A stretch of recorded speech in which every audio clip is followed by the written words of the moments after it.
বুঝতেই পারি নাই যেটা কাজ করছো এবং মুন্নাকে বলতেছিল বাবা তুমি কি করছো, তো বাবা বলে ডাকে। ওর তসনু সিনেমাতে যেটা আসছে ভাই ডিরেকশন, তখন ভাই কিন্তু এভাবে বলতেছিল, সে এত খ্যাত মান এবং এত বড় একজন ডিরেক্টর বলতেছে যে আমি বুঝতে পারিনি। নট অনলি খোকন ভাই, আমার যারা রিলেটিভ আছে, আমার কাছের যারা আছে, ইভেন তো তোমরা যারা আছে, ছোট ভাইরা বড় ভাইরা যারা আছে, কাজ নাকি এটা আমাদের ফটোশুট নাকি সত্যিকারে আমরা মানে নতুন কোনো জুটিতে বেঁধে গেলাম। সো এটা হচ্ছে আমাদের কাজটা সাকসেস বিকজ সবাই এত এমন ভাবে রিসিভ করেছে, আমরা সত্যি অনেক সাকসেস। আসলে চলতে গেলে আমরা খাবো, এটাই বাস্তবতা। আর বাস্তবতা নিয়ে জীবন দেখবে না। এখন চলতে গেলে তো ভালো খারাপ সব পরে। এখন মানুষের মনের ভেতরে ঢুকা তো আমাদের পক্ষে সম্ভব না, তাই না? ঢুকলে তো আমরা সবাইকে স্ক্যান করে বলে দিতে পারতাম যে আজকে আমি মুন্নার সাথে চলবো, কালকে আমি চলবো না, এরকম বলে দিতে পারতাম, বা মুন্না ফিউচারে কি হবে বলে দিতে পারতাম।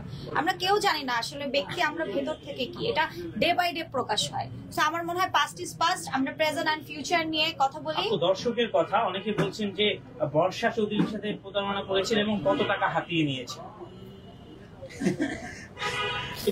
আমি এই বিষয়ে কথা আজকে দর্শক জানতে যাচ্ছে, এখন আপনি তো দর্শকের মাথার মুকুট হয়ে গেছে। এটা আসলে না, আমি বলি এটা যেহেতু এখন আদালতে আছে, আমরা বিচারাধীন, বিচার বিভাগের প্রতি শ্রদ্ধাশীল।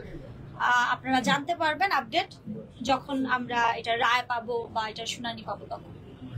আপু, মুন্না ভাই তো প্রথমে কোন একটা ছবি করেছে, মডেলিং এর কাজ করেছে, ফার্স্ট মানুষটা কেমন করতে পারবে কিনা, সামনে সাইন করতে পারবে কিনা?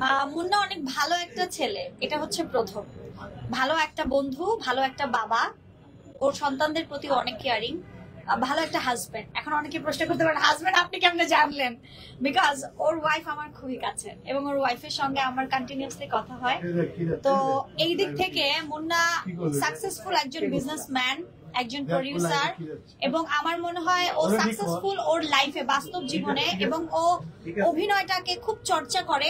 ওকে কোনো কিছু লেসন দিলে যে এটা করো বা ওইটা করো বা এটা কইরো না ওইটা কইরো না, ওরা সব কথা শুনে। হ্যাঁ, তো ও ভালো করার চেষ্টা করছে। আসলে সেটা রিলিজ হবে বেশি দৃঢ়, এবং ও ফিউচারে অনেক ভালো করবে, যেহেতু আমাদের বাংলাদেশে আসলে কি বলবো, নায়কের খুব অভাব। সেই অভাবটা ইনশাআল্লাহ মুন্না পূরণ করতে পারবে। আপু, যেভাবে আপনারা ফটোশুট করছেন, গুঞ্জন উঠেছে যে আসলে প্রেমের সম্পর্কে কি জড়িয়েছেন কিনা? যে এইভাবে প্রেম আছে, বন্ধুত্বের একটা প্রেম আছে। প্রেম তো বাবা মার সাথে থাকে, আপনার সঙ্গে আমার আছে, সবার সাথে সবার আছে। সো ওর সাথে আমার খুব ভালো একটা প্রেম আছে, সেই প্রেমটা আসলে বন্ধুত্বের সারা জীবনের। আপু, আপনার একটা সাক্ষাৎকারে দেখেছি আমরা আসলে পরিমণির কথা বলেছেন, এটা নিয়ে কিন্তু খুব ভাইরাল হয়েছে, এবং আসলে পরিমণি আপনাকে জীবনে একটা পথ দেখানোর চেষ্টা করেছেন। আপনি না, পরি যেটা করেছে, পরি হচ্ছে সুইট হার্ট, সুইট লেডি। সে আমার জন্য অনেক ইন্সপায়ারিং, এবং সে বাংলাদেশের আমার মনে হয় যে মা যারা আছে, সিঙ্গেল মাদারদের জন্য একটা আইকন লেডি। এবং পরি আমাকে ভীষণ ভালোবাসে। ও শুধু একটা কথা বলছে, সিনেমার জগতে আমি পরি, আর সোশ্যাল মিডিয়ার জগতে তুই বর্ষা। এটা তুই না, তুই নিজেকে জড়তা করে রাখছিস, তুই নিজের থেকে বের হ। তো ওর কিছু কথা অল্প কিছু কথা, এবং ও আমি যখন খুব আপসেট থাকি, ও আমাকে খুব পুশ করে, আমাকে খুব প্যাম্পার করার চেষ্টা করে। সো ও আমার জন্য একটা ব্লেসিং, পরিমণি আমার জন্য একটা ব্লেসিং, বিকজ আমি এটা এক্সপ্লেনেশন দিতে পারবো না যে ওর কথাবার্তা গুলো কেমন মেডিসিনের মতো আমার লাইফে কাজ করছে। আপু, বললেই নয়, রাসেল মিয়া অন্য জায়গায় উল্টাপাল্টা কথা বলেছে দেখে অনেকে উল্টাপাল্টা নিউজ করেছেন, আসলে এই বিষয়টা আপনি কি বলবেন? আমি ওই বিষয়ে কথাই বলতে চাই না। আমি আসলে খুবই ব্যস্ত মুন্নাকে নিয়ে, কারণ সামনে বদিউল আলম খোকন ভাইয়ের তসনস সিনেমা আসতেছে। আর কেন ব্যস্ত, এটার একটা কারণ বলি না, আমি একটু বলি, এখন আজকে বলতে চাচ্ছি না, কারণ হচ্ছে মুন্না খান মাল্টিমিডিয়ার একটা বড় দায়িত্ব আমাকে দেওয়া হয়েছে। সো এই দায়িত্বের জায়গা থেকে সামনে আমাদের প্রধান যে কাজটা, সেটা হচ্ছে তসনস সিনেমা, যেটা ববি এবং মুন্নার এবং বদিউল আলম খোকন ভাই যেটার পরিচালনায়, ওই সিনেমাটা নিয়ে ওকে রেডি করা, ওর ড্রেস কোড থেকে শুরু করে। আমি আসলে মুন্নাকে নিয়ে অনেক বিজি। এখন আমি ডানে বামে তাকাতে চাচ্ছি না, আমি আমার কাজে ফোকাস দিতে চাচ্ছি, যেটা আমার প্রফেশন। ওই জায়গাটায় আমি একটু ফোকাস থাকতে চাচ্ছি। আচ্ছা, রাসেল ভাই একটা অভিযোগ করেছিল একটা ভিডিওতে যে আপনার বাবা প্রায় অসুস্থ থাকেন, তো সেই জন্য নাকি আপনি সোশ্যাল মিডিয়ায় এসে হেল্প চান অনেকের, বা কার কাছে হেল্প চাই, কার কাছে চেয়েছি? সোশ্যাল মিডিয়া হেল্পের জায়গা? মানুষের কাছে। শুনেন, পৃথিবীতে কেউ কাউকে একটা পয়সা দিয়ে কখনোই সহযোগিতা করে না। আমার যে যোগ্যতা, আমার যোগ্যতাতে বাংলাদেশের স্বনামধন্য ব্র্যান্ড গুলো আমাকে পারিশ্রমিক দেয় এবং পারিশ্রমিকের বিনিময়ে আমি বসে কাজ করি। এবং আমি একমাত্র উপার্জনকারী, যে দুটো সন্তান, অসুস্থ বাবা। আমার বাবা কিন্তু লাস্ট 15 বছর ধরে অসুস্থ, কিডনি প্রিপারেশন, এবং লাস্ট ঈদে হচ্ছে সে একটা সাইড প্যারালাইজড হয়ে গেছে এবং তার ডে বাই ডে অবনতি হচ্ছে, বয়স হচ্ছে, ডে বাই ডে অবনতি হচ্ছে। তাকে দেখা যায় তার পেছনে লাখ লাখ টাকা আমার মান্থলি এমনিই চলে যায়। এখানে বলার কিছু নাই। গতকালকে আমার ফুপু মারা গেছে। ফুপু মারা গেছে হচ্ছে তার শ্বশুর বাড়ি গ্রামে। এখন আমার পক্ষে গ্রামে যাওয়া সম্ভব না ভাই, এটা বাস্তবতা। আর আমার বাবাও হসপিটালাইজ, আমি কয়টা সামলাবো? আমি একটা পোস্ট করছি, এখন এটা নিয়ে যদি তামাশা ঠাট্টা করে, আমার এগুলো দেখার বিষয় না। আপনি ভিক্ষা করছেন অনলাইনে, মানে কিসের? হ্যাঁ, আমি ডিজিটাল ভিখারি, সমস্যা নাই। ডিজিটাল ভিখারি, কাজ করে খাই। অ্যাটলিস্ট মানে কারো সুগার ড্যাডি হয়ে তো চলি না, না কোনো সুগার ড্যাডির আন্ডারে তো চলি না। আমি বর্ষা খুব উপার্জন করে, খুব কষ্ট করে, আপনারা খেয়াল করে দেখবেন, এভরি সিঙ্গেল ডে কাজ করে সংসার সামলাই, বাজার করি, গাড়ির গ্যারেজে যাই, বাবা অসুস্থ, বাবা টেক কেয়ার করি, মায়ের টেক কেয়ার করি, বাচ্চাদের টেক কেয়ার করে। একটা নারী হয়ে যেভাবে মানে আর্ন করে সংসারটাকে চালাচ্ছে, একটা পুরুষও কিন্তু হিমশিম খায়। সেখানে এই কথাটা বলে সে তার নিজের লজ্জা বোধের জায়গা, যে আমি কিভাবে বললাম, কারণ সে নিজে আমারটা খেয়ে গেছে। আপু, আসলে আপনি আজকে মুন্না ভাইয়ের কারণে আসলে এখানে বসে বললেন সমস্যা, আসলে কি নিয়ে করেছেন এই বিষয়টা একটু খোলাসা করুন। কোনটা? আপনি কেন সমস্যা করেছেন? আজকের সম্মেলনের প্রধান কারণ হচ্ছে আপনারা সবাই অনেকেই হচ্ছে গিয়ে আমাকে নক দিচ্ছিল, যে বললাম সবাই ইন্টারভিউ নিতে চাচ্ছে আমার মুন্নার ইন্ডিভিজুয়াল। সো আমার মনে হলো সবাই একসাথে হই। এক, দ্বিতীয় হচ্ছে আজকে রাতেই যেই বিহাইন্ড দ্য সিন ইতোমধ্যে ভাইরাল, মানে ভাইরাল বলতে কি মানে ব্লাস্ট হয়ে গেছে। আমরা আসলে এত আশাবাদীও ছিলাম না, আশার চেয়ে অনেক ঊর্ধ্বে চলে গেছে। সো ওইটার আজকে রিলিজ। তো আমরা ভাবলাম যে সবাই মিলে একটু ওয়াই নট, আমরা সবাই একত্রিত হই। একটা প্রথমটা আজকে রিলিজ হচ্ছে। আপনি যেভাবে শুট করেছেন, অনেকে ভাবছিল যে হানিমুনে গিয়েছিলেন কিংবা অন্য কোথাও গিয়েছিলেন, এইভাবে শুট করেছেন। এই প্রশ্নটা কোম্পানির পক্ষ থেকে যারা স্পন্সর করছে তাদের পক্ষ থেকেই বলা ছিল যে এটা একটা কাপড় শুট। আচ্ছা, ডিরেক্টর আছে ওখানে, ফ্যাশন ডিজাইনার আছে ওখানে, স্টাইলিস্ট আছে। ওরা যেভাবে আমাদেরকে প্রেজেন্ট করছে ওইভাবে আমাদের প্রেজেন্ট হবে। ওরা যেভাবে আমাদের প্রেজেন্ট করছে আমাদের ওইভাবেই কাজ করতে হবে, কারণ আমরা তো ওখানে কামড়া দিতে গেছি এক কথায়। সো এটা একদম ভাইরাল হয়ে গেছে। আর আমি একটু বলতে চাই আপনাদের সবাইকে যে বর্ষা চৌধুরী মুন্না দিন শেষে একজন বিজনেসম্যান সবসময় কিন্তু লাভের আশা করে। আমি আজকে 5 বছর মিডিয়াতে লসই দিয়ে দিতাম, তো সেই জায়গা থেকে আমার একটা সিদ্ধান্ত নেওয়া, শুধু আমি না আমার টিমে যারা আছে সবাই, বর্ষা চৌধুরী আমাদের মুন্না খান মাল্টিমিডিয়ার একজন প্রমোশনাল পার্টনার।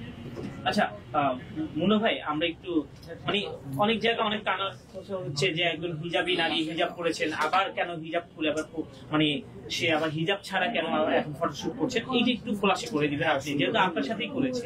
অনেকে ভাবছেন মুন্নার জন্য এটা করেছেন। আপনি কি আগে দেখছেন না হিজাব করা আছে? দেখছেন?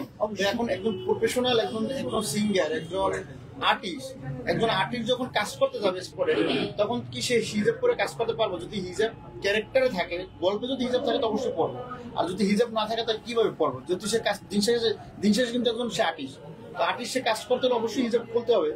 আর হিজাব পরে থাকতে পারতো যদি এমন হতো যে সে কোটি কোটি টাকার মালিক, বহুত বড় একজন বিজনেসম্যান, না যদি কাজটা না করতে হইতো, কাজটা যদি না করতে হতো অবশ্যই এই জায়গায় হিজাব পরে থাকতে পারতো। এখনো তো হিজাব পরে অফিসে আমি সবসময় দেখি, যখন আমি আমার সাথে যখন চলাফেরা, আমি আসলে আমার ব্যক্তি জীবনটা আর প্রফেশনাল লাইফটাকে একটু আলাদা করেই রাখতে চাচ্ছি এবং আলাদা করেই রাখি। এখন দেখেন, যদি আমার এবং মুন্নার যে কাজটা করেছি, যে ব্র্যান্ডগুলোর, সেই ব্র্যান্ডগুলো যদি বলতো যে আপনি হিজাব পরেই কাজটা করেন, তাহলে আমি সেটাই করতাম।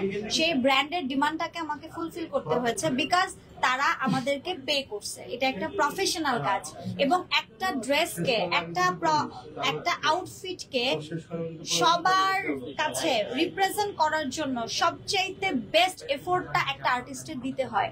এবং যখন এই কাজটা সাকসেস হয়েছে, আমাদের ভাইরাল হয়ে গেছে এবং সবার কাছে গেছে বিহাইন্ড দ্য সিন, তার মানে ইটস মিন এ লট। এবং আমার মনে হচ্ছে যে আমি আমার কাজের জায়গায় ভাই টাকাটা নিছি, হালাল করে টাকাটা নিছি। আমি আমাকে যে শর্তগুলো দেওয়া হয়েছে সেই শর্তগুলো আমি পূরণ করেছি। এখন যদি কোনো একটা বোরখার কোম্পানি এসে, কোনো একটা হিজাব আবায়ার কোম্পানি এসে যদি আমাকে বলে যে আপনার মুন্নার একটা কাপল শুট নিতে চাই, মুন্না হচ্ছে ড্রেস কোড ওর এইটা, আমার হচ্ছে হিজাবের কোনো লোক, and yes আমি অ্যাপ্রিশিয়েট করব, রাইট, বিকজ এটা তো আমার প্রফেশন। সোশ্যাল মিডিয়ায় কখনো লাইভে এসে হাসেন এবং কখনো কান্না করেন, এই যে বিষয়গুলো আমরা অভিযোগ করেছি যে এটা নাকি সম্পূর্ণ নাটক করেন, আপনি কি বলবেন এই বিষয়টা? বাস্তব জীবনে আমরা সবাই অভিনেতা, হ্যাঁ, আর আমরা প্রত্যেকটা মানুষ অনেক বেশি আবেগী।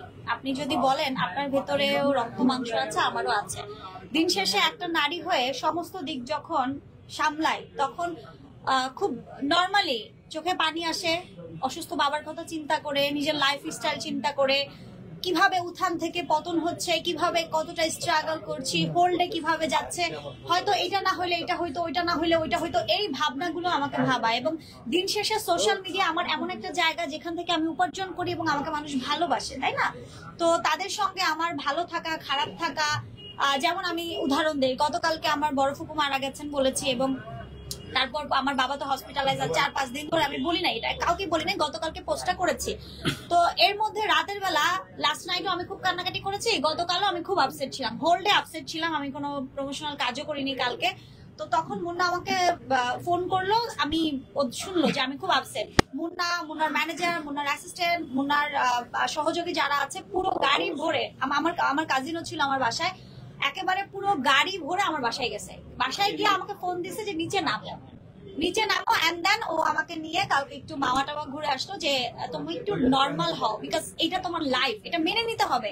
সো দুঃখ, একবার হাসবো একবার কাঁদবো, প্রত্যেকটা মানুষের জীবনে হাসি কান্না দুঃখ সুখ সব আছে, কারোটা প্রকাশ্যে আসে কারোটা আসে না। আমারটা বেশি প্রকাশ্যে আসে কারণ আমি সোশ্যালে অনেক বেশি অ্যাক্টিভ।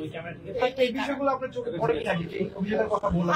দেখেন এগুলা অভিযোগ, কান্নাটা কিন্তু কেউ ইচ্ছা করে পৃথিবীতে কেউ করতে পারে না। কান্নাটা কখন আসে? যখন তার মনে কষ্ট আসে, তারপরে কিন্তু কান্নাটা আসে। আর কান্নাটা কেন কাঁদছে সেটাও কিন্তু প্রুফ কিন্তু আছে অনলাইনে, কিন্তু ডিলিট করে দেয় না, চাইলেই ডিলিট করে দেয়। এভিডেন্স গুলো আছে, হ্যাঁ, এটা একদম সবার কাছে ক্লিয়ার যে কেন কান্না করছে। আর এখন আর কাঁদতে চায় না, এখন কাজ করতে চায়, ব্যাক করতে চাই আপনাদের সবাইকে নিয়ে আসলে। আপনি হিজাব পড়লেন, আবার হিজাব ছেড়ে দিলেন, আবার কখনো বলছেন যে হিজাবের জন্য কাজ পাচ্ছেন না, তো আমরা শিরোনাম কি দেব? শিরোনাম যা ইচ্ছে, আবার ফ্রিডম তো আপনাদের, নিউজ আপনাদের। আবার না, হিজাব করলে শিরোনামটা আপনাদের তো এই চেঞ্জটাকে আমাদের আচ্ছা, আপু একটা প্রশ্ন আছে আমার। আমি বলি, আপনারা বলুন, আপনার প্রশ্ন নিতেছি না। আপনি যদি শিরোনাম করেন তাহলে বলেন পেটের দায়ে হিজাব খোলা, এমন একটা দিয়ে দিন, পেটের দায়ে হিজাব খোলা। এবার বলতে হয় না। ঠিক আছে, ঠিক আছে। আমরা একটা আপনাকে বলতে টাকা দিলেও আমি হিজাব অবশ্যই করবো, হিজাব অবশ্যই করবো, কিন্তু প্রফেশনাল পেয়ার যে কাজ যদি করতে চায়, আমি আমার ক্যারেক্টারের জন্য এখনো পড়তেছে, আমি স্টিল অলরেডি হিজাবে আছে।